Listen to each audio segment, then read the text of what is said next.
Hello everyone, this is Fanindra from Sri Chaitanya Education Institutions. Now today let us discuss a chapter at a glance about the particular chapter called Evolution, the most important chapter in your NEET examinations. Let us discuss about this part in a brief, very shortly, some important tips about the chapter. So when you go with the average number of questions in this particular chapter, we have around 1 to 4. Sometimes it may be 1, 2, 3 and even 4 also, but most probably 1 to 4. So in 2023 we have around 1 question in this chapter. In 2024 we have around 4 questions in the same chapter, and in 2025, the last year, the recent year also, we have only 1 single question from this particular chapter.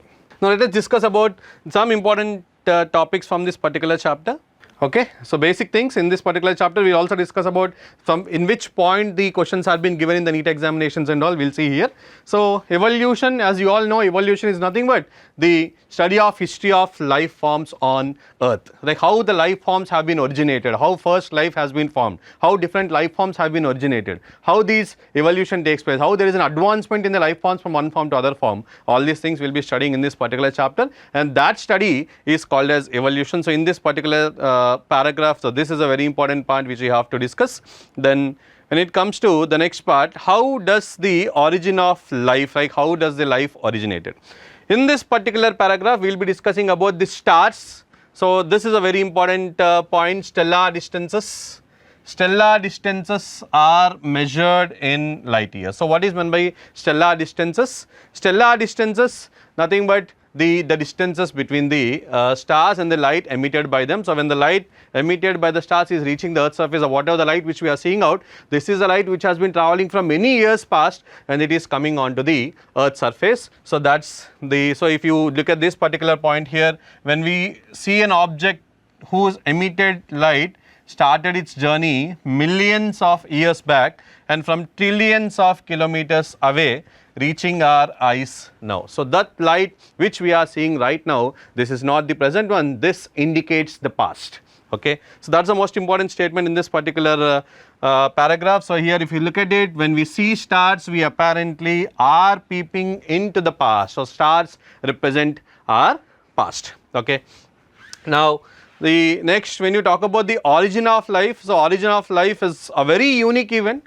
Now before the origin of life, origin of earth, we have to discuss about the history of universe, like how the universe has been originated, how the universe has been started, because when universe is a very vast thing. In this universe, when you talk about the earth, speaking about the earth is only a speck. What is meant by speck? Speck is nothing but an unknown point, a very small point. See, if I take a white paper and I just put a drop in the white paper, so that point is very negligible, we cannot see that point even. So similarly, in the universe, earth is almost a small point, nothing but a speck. Okay, this is very important. So universe is very old, almost 13.8 billion years old. So when you are following the old NCERT, in old NCERT it is given as 20 billion in old NCERT, but please change it. This has been changed by the NCERT. New NCERT is given as 13.8 billion years old. This is new NCERT. Please follow 13.8 billion years old. So in this, about explaining about the universe, there is one particular concept called Big Bang Theory, which was explained by Abel Lemaitre, Big Bang Theory. So in this Big Bang Theory, we are going to discuss about how the universe has been formed or how the universe has been expanded. So in this, the first point, if you discuss, because this is a paragraph where you will be seeing some chronological questions like the order of things which had been happened in the formation of universe. So you have to just follow the chronological terms. So if you talk about here universe is a single huge explosion unimaginable in physical terms. So we cannot explain how much exploded, like this is a very huge explosion, and because of that explosion the universe has been formed. So that cannot be explained in physical terms. So that is one important point here. And universe expanded. So when universe, after this explosion, when the universe expanded, something which when it expands, the temperature slowly comes down. So the temperature came down. As soon as the temperature came down, now you can see hydrogen and helium are formed sometime later, and some gases, the gases condensed under gravitation and formed the galaxies of the present day universe. So all these gases condensed after this explosion, and now from these condensed gases, galaxies are being formed. Now if you discuss about our solar system, the solar system is present in which galaxy? It is present in Milky Way galaxy, and in this galaxy, in this solar system, Earth is formed around 4.5 billion years back. Very important concept here, very important point. Mainly in evolution, you have to remember all the numericals which are given here. Lot of numericals are there. You have to prepare these numericals well. Even I have given a tabular column about these numericals. We can just discuss about the tabular column, don't worry. So, Earth is formed around 4.5 billion years back. And when the Earth was being formed, there was no early atmosphere on the Earth. It was totally the reducing atmosphere. There was no oxygen at all. And water vapor, methane and carbon dioxide and ammonia are released from the molten mass. Molten mass, that is nothing but the lava from the surface. And UV rays which are present because ozone was absent at that time. I mean the ozone layer was absent at that time. So UV rays directly reached the Earth's surface, broke the water into hydrogen and oxygen, and the lighter hydrogen escaped. Now this oxygen which is present here, this oxygen combined with ammonia and methane to form water and carbon dioxide. So this is how the water is formed on the Earth's surface. Now slowly this water which has been formed, after this the ozone layer was been formed. Now this water, when the temperature came down, when the water cooled, slowly this water vapor fell as rain. So when the water vapor fell as rain, all the depressions which are present on the Earth's surface, all these were filled with the water. Then finally with the help of this, the oceans and seas are being formed. After the formation of oceans and seas, life appeared 500 million years after the formation of Earth. So Earth was being formed around 4.5 billion years ago. After 500 million years after the Earth is been formed, life is formed in the water. So you can take it as life is formed around 4 billion years back. Very, very important. Universe 13.8 billion years, Earth 4.5 billion years, then life is 4 billion years. So this theory is a Big Bang theory. You have to remember this theory point wise in an order, because chronological type of questions can be given. Already we have seen such type of questions in the examinations. So this chronology type of questions can be given. You have to be careful. Read every point from the NCERT carefully. If possible, write a stepwise form in your notes, so that will be easy for you to study. Okay. So that's about the Big Bang theory. Now in the next paragraph we are going to discuss about the different types of theories which explains about the formation of life. So first, when you talk about the life, you discuss about the panspermia theory. So panspermia theory is nothing but these resistant spores which are formed in some other universe, and these spores have travelled onto the Earth, and on the Earth the life has been started from these spores. This is called theory of panspermia, and this is a very favorite idea for most of the astronomers still now. Okay. Then after panspermia theory, we have a theory called as the spontaneous generation theory. Life originates from some non-living matter spontaneously. This is called as the spontaneous generation theory. Now this spontaneous generation theory was disproved by Louis Pasteur from his swan neck flask experiment. Now what he have done is swan neck flask experiment. He have taken a sugar solution, heated it, and then boiled it. I mean heated in the sense boiled it, and then left it to the atmosphere, keeping in a swan neck flask. So at the swan neck, the microbes cannot enter to the swan neck, so the sugar solution was not spoiled. But the same set of experiment, when it is left without any swan neck directly open to the air, then microbes started developing it. So by this experiment, Louis Pasteur have proved that life is not formed from non-living things. So he disproved the spontaneous generation theory. So if you just look at one particular point here, spontaneous generation theory was dismissed once and for all, right? So at that particular time, after Louis Pasteur's experiment, this theory was totally dismissed. Now let us see what happened later. After Louis Pasteur, Oparin of Russia and Haldane of England, these two people have proposed chemical evolution theory. So what is this chemical evolution theory? Life is formed from the non-living things only, but first chemical evolution has started place. After that, the biological evolution has taken place. So biological evolution is followed by the chemical evolution. Okay, so this is how the chemical evolution theory has been given by the Oparin of Russia and Haldane of England. So here these simple molecules, like as you all know, life started from the water, that is nothing but the prebiotic soup, very hot boiling soup which was given by Haldane. In the prebiotic soup, the simple inorganic molecules have been started, then simple organic molecules have been formed. Now simple organic molecules combine to form conservates, conservates combine to form microspheres, microspheres combine to form protobionts, protobionts to eobionts,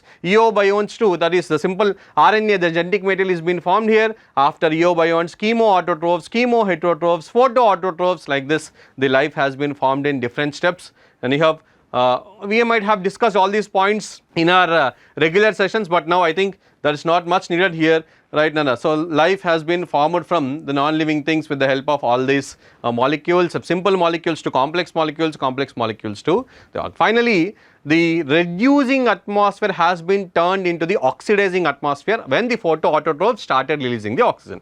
So that's the secondary thing, but in this particular paragraph no need to remember all these things, you just have to remember life was preceded by the chemical evolution. So what is preceded? First chemical evolution, after that the biological evolution. Life was preceded by the chemical evolution. Now at that particular time what were the conditions? Now to prove this chemical evolution theory, S.L. Miller in 1953, very important Randana, 1953 they have created an artificial setup which is called Miller's experiment, right? This is called an Miller's experiment artificial setup where they have used the gases like CH4, methane, ammonia, water and hydrogen in a closed container with electrodes passing the electricity, and as well as boiling water around 800 degrees centigrade, the temperature has been maintained here, and this methane, ammonia and hydrogen, they were maintained in the ratio methane, ammonia and hydrogen, MAH. Methane, ammonia and hydrogen in the ratio 2:1:2. Methane, ammonia and hydrogen, they are maintained in the ratio here, and then this in the setup the water condensation has been taken place. So finally the water vapor has been collected here, the water is collected here. In this water they have obtained some of the amino acids which have been present here, and what are the amino acids which they have seen? This is very clearly given in your textbook. What are the amino acids which are mentioned here? He observed the formation of amino acids here. Okay. In similar experiments, some other scientists have also done this experiment, and they also observed some of the sugars and nitrogenous bases, pigments and fats. So this S.L. Miller's experiment proves that life is formed from, the first is the evolution is, first is chemical evolution, after that the biological evolution has been taken place. Okay. So after this particular thing you have very important point, first non-cellular forms of life originated 3 billion years back. So very important thing you have to just remember here. Then, so please go through the diagram, it's very important diagram. Please look at all the labeling in the diagram. And first cellular forms of life did not possibly originate till about 2000 million years ago. This is a very important again. Now finally all the life forms were in water environment only. This is a very important point here, and please look at this point which I have been highlighted. This version of abiogenesis, A is an article here, it is not abiogenesis, it is abiogenesis. What is biogenesis? Formation of life. How the life is been formed? The first form of life arose slowly through evolutionary forces from non-living molecules is accepted by the majority. So after Louis Pasteur's theory, spontaneous generation was disproved. But after Oparin-Haldane theory, again we can say that the life is formed from non-living molecules. This is very important point which you have to remember carefully. So this is about the important things in the introduction part of the evolution. Now when you come, so up to now whatever we have discussed, there was no question in the NEET examination before up to this particular part. Now when it comes to evolution of life forms a theory, in this we are going to discuss about conventional religious literature. So they are going to give some 3 important points. What is that? All living organisms that we see today were created as such without any evidence. Then 2, the diversity was always the same since creation and will be the same in the future also. This is also wrong. First point is wrong, second point is also wrong. Earth is about 4000 years old. This is also wrong. So, all the 3 points given by the conventional religious literature were proved to be wrong. After this, here Darwin, right, there was a very strong challenge during the 19th century. Charles Darwin, the father of evolution, he have travelled in a ship called HMS Beagle, His Majesty ship Beagle by the government, British government, and he voyaged in this particular ship, and finally he had come to some conclusions. So, what are those conclusions? Let us see here. Many such life forms do not exist anymore. There had been extinctions of different life forms in the years gone by, just as new life forms arose at different periods of history of Earth. There has been gradual evolution of life forms. So, always the life forms, new life forms are created, some life forms become extinct, and again new life forms will be continuously created because of the evolution, and all these life forms will share some common ancestry. This is a very important point given by Charles Darwin, common ancestry. Okay.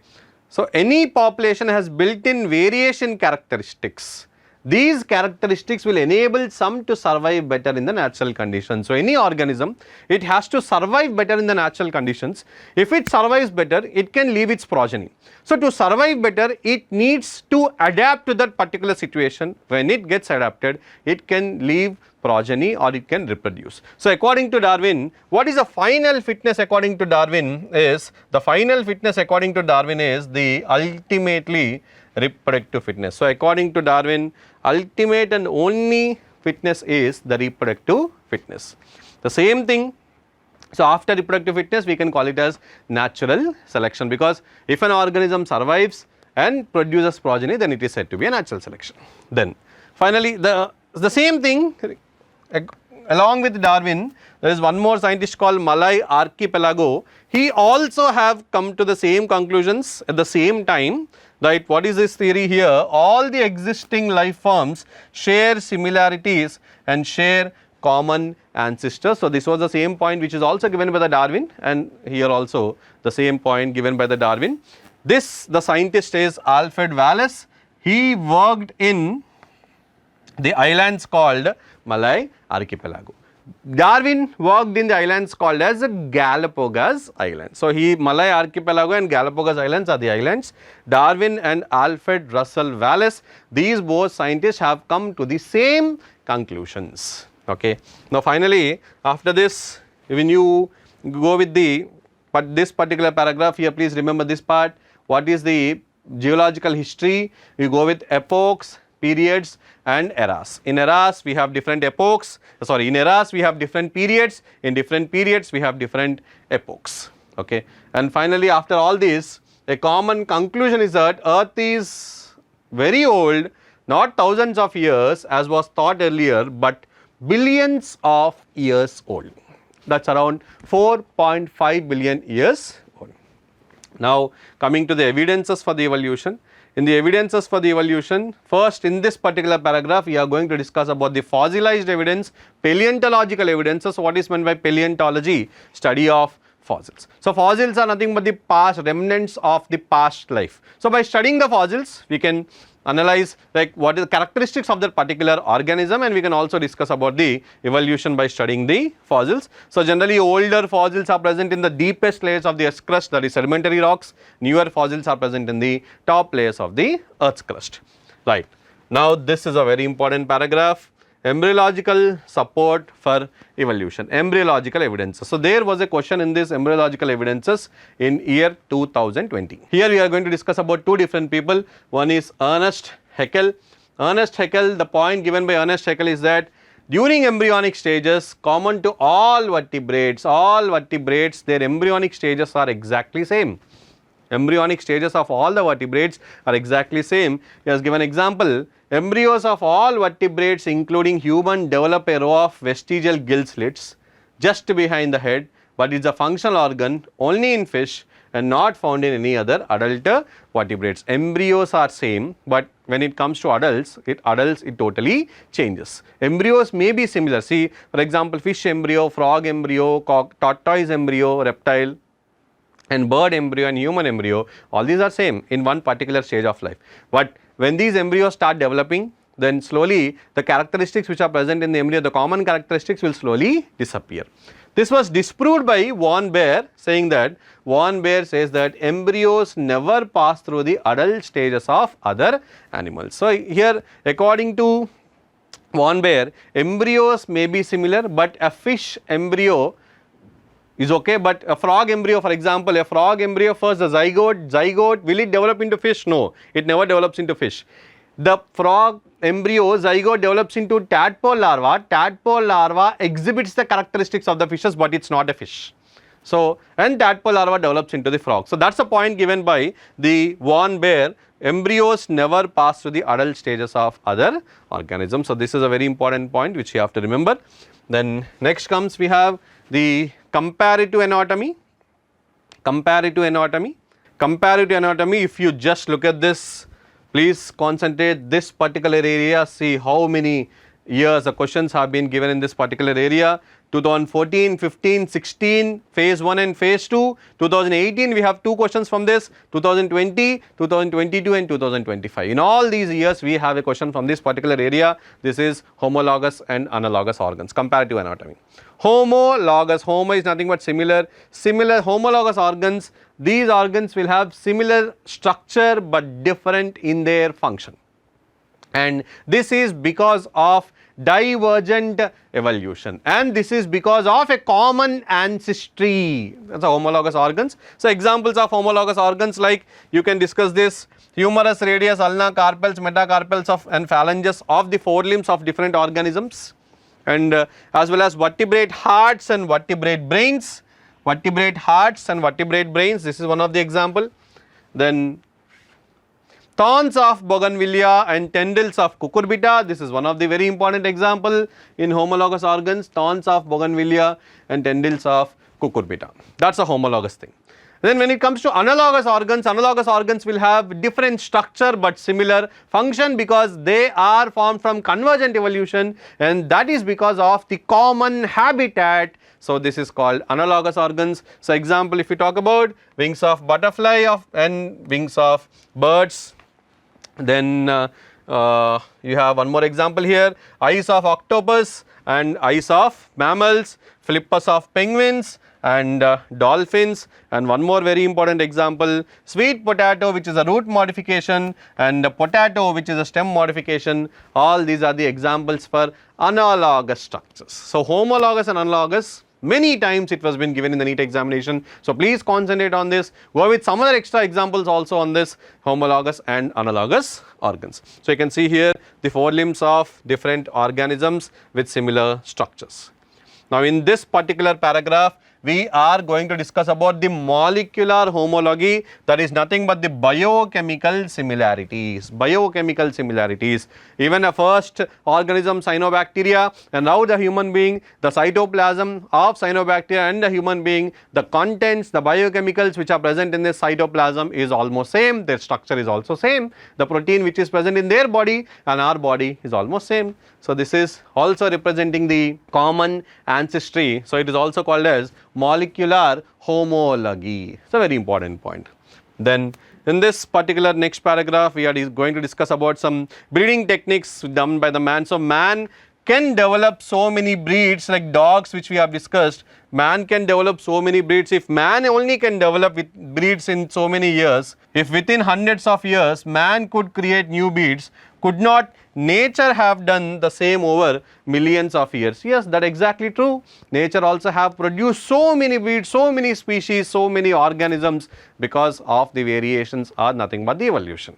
Then the next part, in this paragraph, we are going to discuss about the industrial melanism, which is seen in England, which was given by Bernard Kettlewell, and his experiments are based on Biston betularia, the moth which is present here.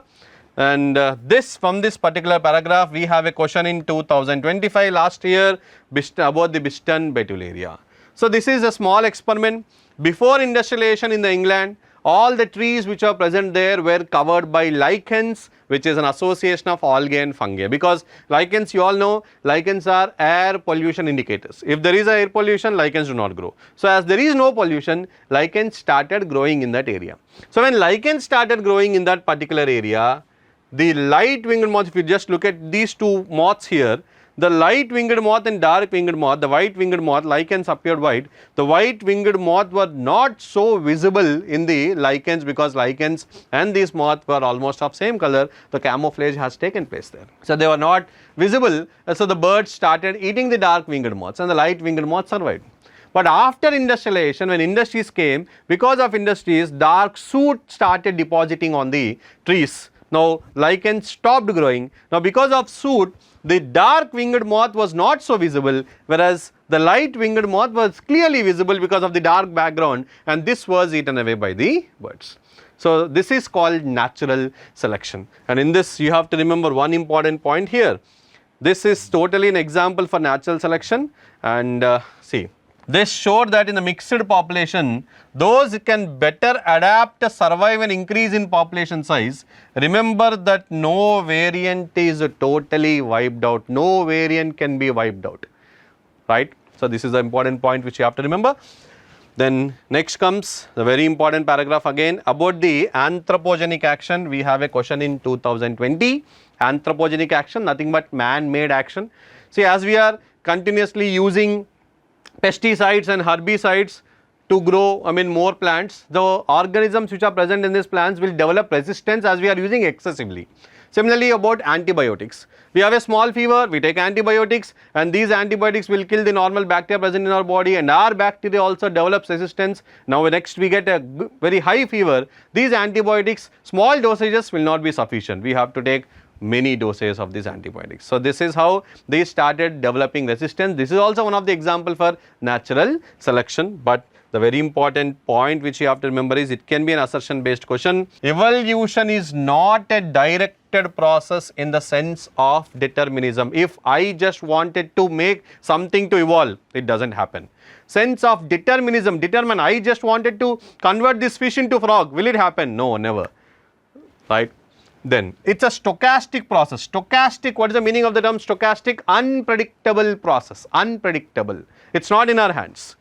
Based on chance events in nature and chance mutations in the organisms. Either it may be a mutations or some variations which are occurring in the nature, because of that the evolution takes place. Very important state. Okay. Then the next important concept is adaptive radiation. So what is this adaptive radiation? In this adaptive radiation we are going to discuss mainly about the Darwin's finches, because Darwin was very much amazed about this Darwin's finches in Galapagos Islands, right. So this is a diagram about the different finches and different types of beaks. There was a question in 2024 in the NEET, the diagram was given in the question, and they were asked you to identify what is the process occurring here. This is nothing but adaptive radiation. So what is meant by adaptive radiation? So radiation, you all know, radiation is spreading or migrating. Adaptive, adaptations. So we move from one place to other place, we try to adapt in that particular situation. When we are trying to adapt in that situation, in that particular area, maybe some new characteristics develop in our body. Sometimes it also leads to the formation of new species, which is also called as speciation. So in this particularly, you have the Darwin's finches. Darwin's finches, the basic Darwin's finch, the original Darwin's finch was original seed eating finch. But when this started migrating to different places in the same Galapagos Islands, depending upon the availability of food in that particular area, different types of birds have been developed. For example, insectivorous birds are developed, vegetarian finches are developed, many different types of Darwin's finches are developed. And how can you differentiate between this? They have different beaks in order to eat different kinds of food material, because they cannot have the same beak to eat all kinds of foods. Different foods needs different beak. So in order to adapt to that particular area, because it only gets that food material, it started changing its beak. So this is again an example for adaptive radiation, natural selection. Again, And adaptive radiation, one more important example for adaptive radiation is marsupials, Australian marsupials. Australian marsupials, these are the animals which have started from Australia and they started migrating to different places. So, this is also called adaptive radiation. Now, tell me, adaptive radiation, is it an example for convergent evolution or divergent evolution? Adaptive radiation is an example for divergent evolution because organisms are starting from one place and spreading to different places. It is a divergent evolution. But you please look at this particular statement. When more than one adaptive radiation appeared to have occurred in an isolated geographical area, and this point is continued to the next part, please see this carefully, in different habitats, one can call this convergent evolutions. When you talk about two adaptive radiations at a time, this is called as convergent evolution. Single adaptive radiation is an example for divergent evolution. Two adaptive radiations are examples for convergent evolution. Please remember carefully. So, here this particular paragraph, this particular diagram, you see this is very important diagram about the comparison between placental mammals and Australian marsupials. So, here placental mammals and Australian marsupials, here mole and the marsupial mole. So, these mole and marsupial mole, when you compare these two things, that becomes a convergent evolution, and only placental mammals, when you talk about, this is a divergent evolution, and when you compare two adaptive radiations together, this becomes the convergent evolution, because these two have some similar characteristics, but their mode, I mean their origin is completely different. So, here you can just look into this particular area. Placental mammals in Australia also exhibit adaptive radiation evolving into varieties of such placental mammals, each will appears to be similar to a corresponding marsupial. So, there are some characteristics which are similar to the marsupial. So, when you compare marsupials and the placental mammals, it is the convergent evolution. Individually, it becomes the divergent evolution, adaptive radiation. So, two adaptive radiations is convergent evolution. So, you have to remember the opposite parts, the mole, marsupial mole, anteater, numbat, both are anteaters, mouse and marsupial mouse, they just go deep into the burrows, lemur and spotted cuscus, then flying squirrel and flying phalanger, both of them fly here, bobcat and Tasmanian tiger cat, wolf and Tasmanian wolf, all these together when you talk about, this becomes the convergent evolution. Okay. The next comes to biological evolution. In this particular thing, biological evolution, the very important thing is about the particular statement called the rate of appearance of new forms is linked to the life cycle or lifespan, very important. Rate of appearance of new forms is linked to the life cycle or lifespan. See, microbes that divide fast have ability to multiply and become millions of individuals within hours. So, that is the reason we have so many species of microbes, because their lifespan is very, very less. But the same thing when it comes to a bird or a fowl or a fish or an amphibian, whatever it may be, a fish has to turn into an amphibian, it takes millions of years because their lifespans are also very, very high. This point you have to remember here carefully. Then and see this particular points, because there is a small experiment here based on the microbes. When there are some microbes growing in a medium, when a medium composition is being changed by adding something into the medium, some bacteria or some microbes may survive and other may die. Those bacteria which have survived, it means that they have adapted to the new medium and they have survived. Now these belong to the new species because their lifespan is very, very less. So, whose adaptive ability is much better, either the first bacteria or the second bacteria. The second one's the adaptive ability is much better. So, that's clearly given in that particular paragraph. Please remember this particular thing, nature selects for fitness. One must remember that so-called fitness is based on the characteristics which are inherited. Our fitness is based on the characteristics that are inherited from our parents. Okay. So, there must be a genetic basis for getting selected and to evolve. Very important statement. Fitness is the end result of the ability to adapt and get selected by the nature, because if you want to get selected by the nature, an organism we can say the organism is naturally selected if it gets adapted, if it survives, if it leaves its progeny, then you can say that the organism is been selected. That's a meaning of that particular statement. Branching selection are the two key concepts of Darwinian theory of evolution. Branching descent means that we have a common ancestors. All the organisms which are being formed in this world, in this earth, will meet at some common point, that is nothing but a common ancestor. Branching descent, and as well as natural selection, you all know, getting adapted to the surroundings and then surviving and then leaving the progeny, nothing but the natural selection. Okay. After this theory, we have, before Darwin, we have a French naturalist, please remember this term, French naturalist Jean-Baptiste Lamarck. Lamarck, what the theory which is given by the Lamarck is use and disuse theory. The organism, the organs which we use in our life will be transferred to the next generation. If you are not using them, they will slowly get diminished. That is called use and disuse theory, like hind limbs of python. Then similarly, there is one more important statement given by, one more important concept given by Lamarck, inheritance of acquired characteristics. Acquired is nothing but the characteristics which we develop in our lifetime, and these characteristics may inherit to the next generation, but this is completely wrong. Sometimes it may be or sometimes it may not be. Here I have taken giraffe as an example. So giraffes, giraffes in attempt to forage leaves on the tall trees had to adapt by elongation of their necks. Forage, what is forage? Feeding. Giraffes were actually of short neck, but slowly as they started feeding the tall trees, they started elongating their necks and legs, and this has been continued in the next generation. This was a theory given by the Lamarck, but actually it is not accepted. Nobody believes this conjecture anymore. This is not the actually reason for that. There is a different reason. We will be discussing about this DNA polymorphism in molecular basis of inheritance. Okay. Then next comes in this particular paragraph, you will discuss two important points here. When we describe the story of this world, we describe evolution as a process. When we describe the story of life on earth, we describe evolution as a consequence of process. These two important points, consequence of process.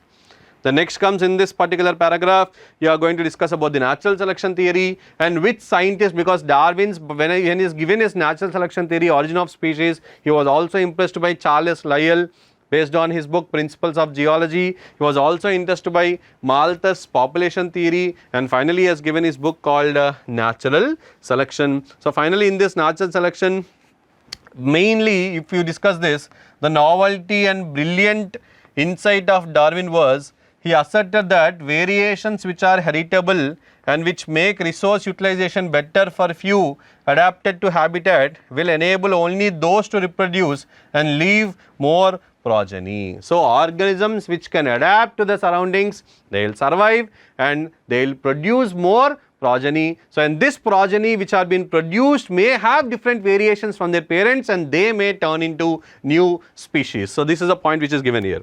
Over a period of time or many generations, survivors will leave more progeny and there would be a change in the population characteristic and hence new forms appear to arise. Because survivors, why they have survived? Because they have lot of variations in their body, and because of those variations they have survived, which we have inherited from our parents. So as the survivors leave more progeny, the progeny appears to be a new species sometimes. That's called speciation. And the natural selection theory given by Darwin. Darwin's natural selection theory is based on different points. First is overproduction. Overproduction, what is overproduction? First, the organisms will produce so many huge number of species, huge number of offsprings, but how many of them will survive? Very few will survive. That is nothing but constancy in population, constancy, very few will survive. That is nothing but the adaptation. In this constancy in population, you can go with struggle for existence. There are different struggles because organisms has to survive or has to withstand intraspecific competition, interspecific competition and the competition with the environment. Finally, after that you will have occurrence of variation. So because in this struggle if they have survived, then you can see occurrence of variations. So different variations can be seen here. After occurrence of variations, you can see survival of the fittest This is the next point. This was a previous NEET question, survival of the fittest, and after survival of the fittest, you can go with natural selection. The next step is called as natural selection. Finally, after natural selection, the last step is called as origin of species. Origin of species. These are the steps for Darwinian's theory. Overproduction, constancy in population, struggle for existence, occurrence of variations, survival of the fittest, natural selection, origin of species. Hugo de Vries in 20th century, please remember this. He have worked on evening primrose, which is also called Enothera Lamarckiana, and he believed that mutation causes evolution, not the variations Darwin talked about. This was a previous question. And this is a very important question. Mutations are random and directionless. There is no direction for the mutations. Whereas Darwin's variations are small and directional. These, based on this, there was a NEET question before. And Hugo de Vries called speciation is because of saltation. What is saltation? Single step large mutation. Single step large mutation. Then the very important concept, Hardy-Weinberg Principle. Hardy-Weinberg Principle is given by Hardy and Weinberg, these two people, two scientists. The most important statement here, the concept is allelic frequencies in a population are stable and constant from generation to generation.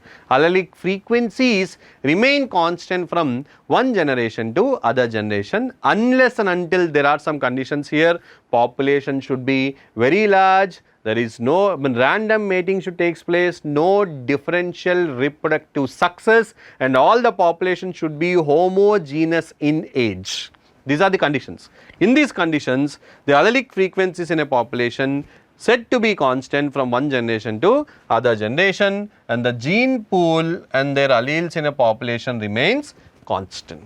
And this is called as genetic equilibrium, and sum of the allelic frequencies is nothing but 1. And he have given a binomial expression here by saying P plus Q is equal to 1.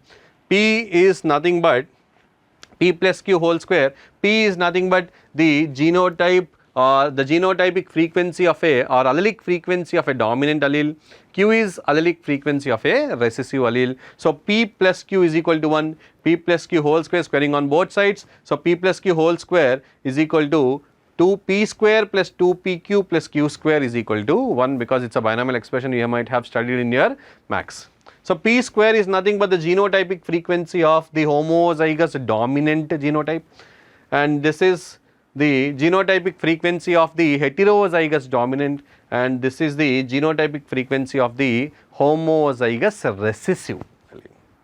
Okay, this is called Hardy-Weinberg equilibrium, and there was a question in 2016 and 2019. And in the Hardy-Weinberg equilibrium, what are the factors which affect Hardy-Weinberg equilibrium? Which factors affect Hardy-Weinberg equilibrium? There are 5 factors which affect Hardy-Weinberg equilibrium: gene migration or gene flow, genetic drift, mutation, genetic recombination, and natural selection. These are the 5 factors. So gene flow, you know what is meant by gene flow here? Flowing of genes from one particular population to other population. If the gene flow occurs continuously, it's called gene migration. If the same gene flow occurs by chance, it is called as genetic drift. In the genetic drift, we have 2 effects, founder effect and the bottleneck effect. So founder effect, the people who have originally migrated first, they are called as founders, and it started formation of new species. So this point, if you remember, the change in the allelic frequency is so different in the new sample of population that they become a different species. So because when the founders are moving from one place to other place, they are settling there, because of the reproduction, a new species of organisms, offsprings are produced, and these offsprings may have the characteristics which are different from their original drifted population, which is called founders effect.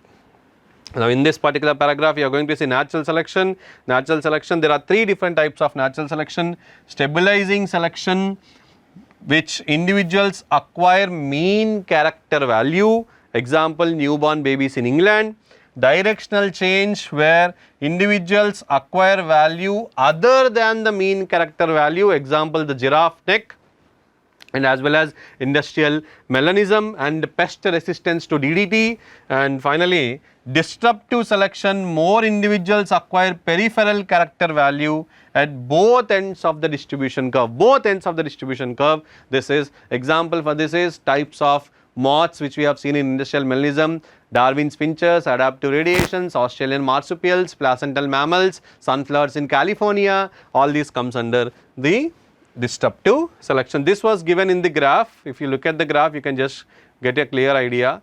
So this is the graph which is representing the stabilizing selection. Only average values are selected, mean values, and here is the arrow mark which is representing the direction. This is at a peak direction, it is shifting towards one direction, it is called directional selection, and two peaks can be seen here, which is the disruptive selection. Mean values are not selected. Okay. That is about the different types. Hardy-Weinberg equilibrium, the factors affecting the Hardy-Weinberg equilibrium. Now, in this brief account of evolution, you just have to remember all the numerical terms. See here, 2000 million years ago, first cellular life forms appeared. This is very important, and some of these cells has ability to release oxygen. Then here, 500 million years ago, invertebrates were formed and active. Jawless fishes were formed around 350 million years ago. Seaweeds and few plants existed around 320 million years ago. And fish with stout and strong fins or move on the land and go back to water. This was around 350 million years ago.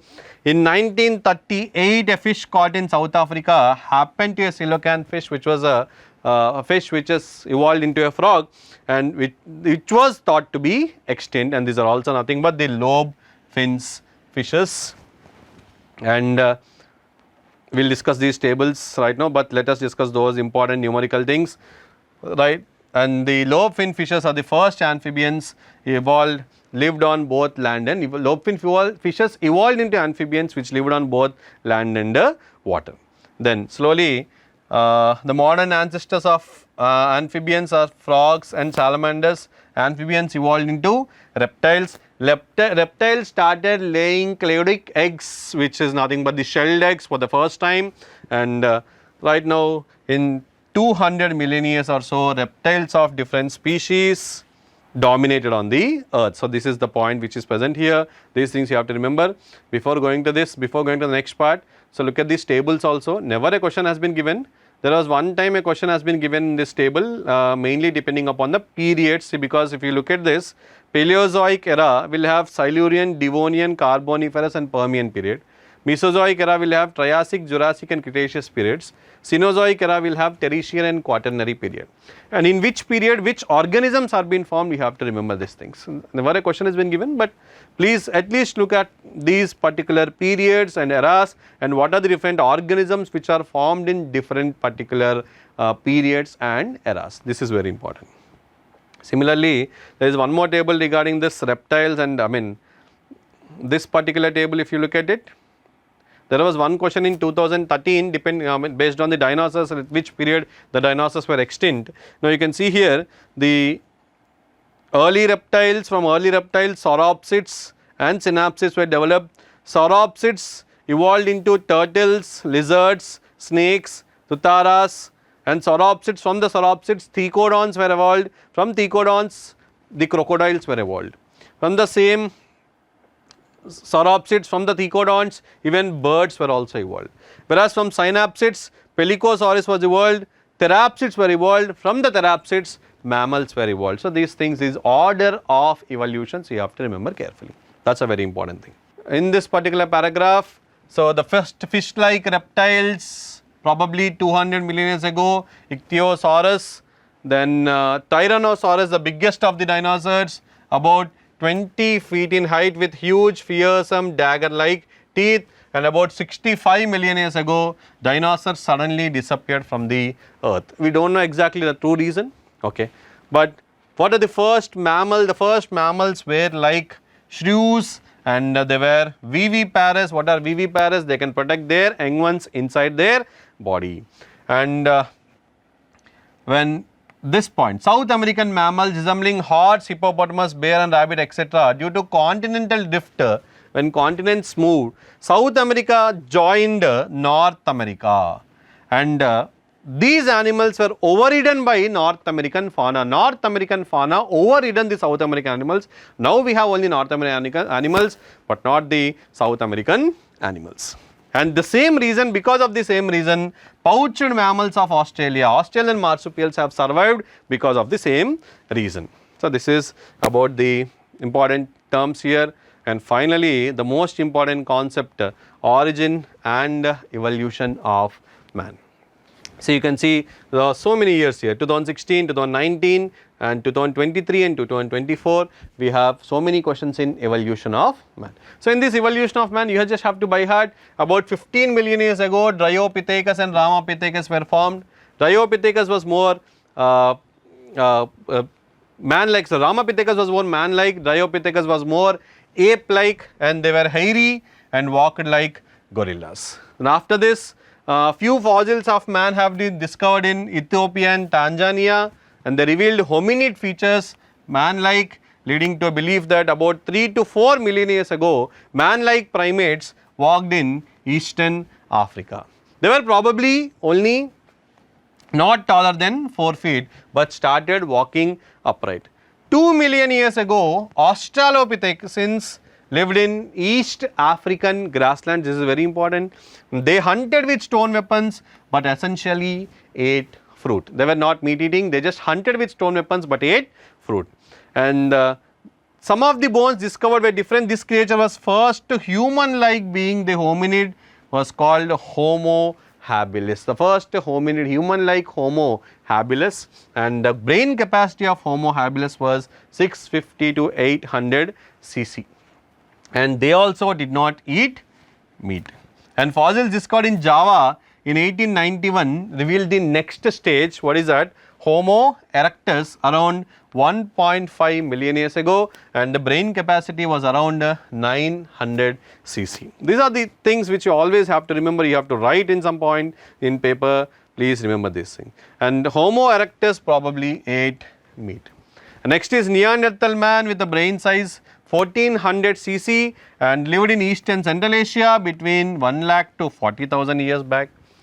Very important point, they used hides to protect their body and their dead. Hide is nothing but the skin. Homo sapiens arose in Africa, moved across continents and developed into distinct races. During Ice Age between 75 to 10,000 years ago, modern Homo sapiens arose. This was a point which was given before, and prehistoric cave art was developed around 18,000 years ago, and one of such prehistoric cave art can be seen in Bhimbetka rock shelter in Raisen district of Madhya Pradesh. Agriculture came around 10,000 years back, and when agriculture came around, human settlements have been started because people started settling at one particular area, and this is how finally the human history has been, human growth has been done, civilizations has slowly have been declined. So this is about the human evolution. These are all the important terms which are present in NCERT content. I have represented this in overview of the evolution. This you can just check it out, the overview of evolution, the entire concept which we have discussed I have given in this particular flowchart, and all the numericals we have given here which we have discussed right now, and this is a table which is explaining about all the numericals which we have discussed right now. You can just have this overview, or you can prepare your own table also based on your NCERT textbook. Then these are all the NCERT diagrams, so please take care. So this is a very important diagram. Stegosaurus evolved into Triceratops, Brachiosaurus evolved to Tyrannosaurus, Archaeopteryx is a separate lineage, Crocodilian to Pteranodon. So these are all different parts. So these are homologous organs and Darwin's Finch's diagrams, and Australian marsupials, natural selections, convergent evolutions, and human evolution diagrams. So please look at all these diagrams carefully. These two parts, these two tables, then make sure you see all these important topics which we have discussed right now. Some important topics where you are going to lose your marks, like Stanley Miller's embryological evidences, homologous analogous organs, industrial melanism, anthropogenic action, adaptive radiation, Hardy-Weinberg equilibrium, very important, human evolution. And these are some questions which are given in the NEET examination out of NCERT, which is not given in NCERT. Once in NEET 2016, based on the formation of life, In 2016 again the same question based on the formation of life. 2024 eras and the periods, golden ages have been given, please remember this part, and this is a connecting question, different interlinking question about connecting links, vestigial organs, atavism. What is atavism? Repetition of vestigial organs in a modified form is called as atavism. Vestigial organs, we have around 180 vestigial organs in our body. Connecting links, which organisms connect which organisms, living fossils. This is a question which is given in re-exam 2024, not in the main examination. As I told you before, evolution is not a directed process in the sense of determinism. It's a stochastic process based on chance events, so both are correct and correct explanation even. Amphibians has evolved from fishes, correct. Archaeopteryx is a fossil linking fishes and amphibians, wrong. It's a fossil linking birds, reptiles and birds. Concept of survival of the fittest is central to natural selection. Individuals who possess advantageous characteristics to adapt to the environment have better potential for survival. Yes, it's a natural selection statement, correct explanation also. So general mistakes where you do, so these are all the terms mainly where you do the general mistakes, mainly about the Hardy-Weinberg things. We'll discuss that in one of the point short video, and this is what about the evolution. Very important concept, very important part. Please study every point of NCERT carefully. All the best, and you will definitely do your best. I know that. Thank you so much. All the best for your NEET examination.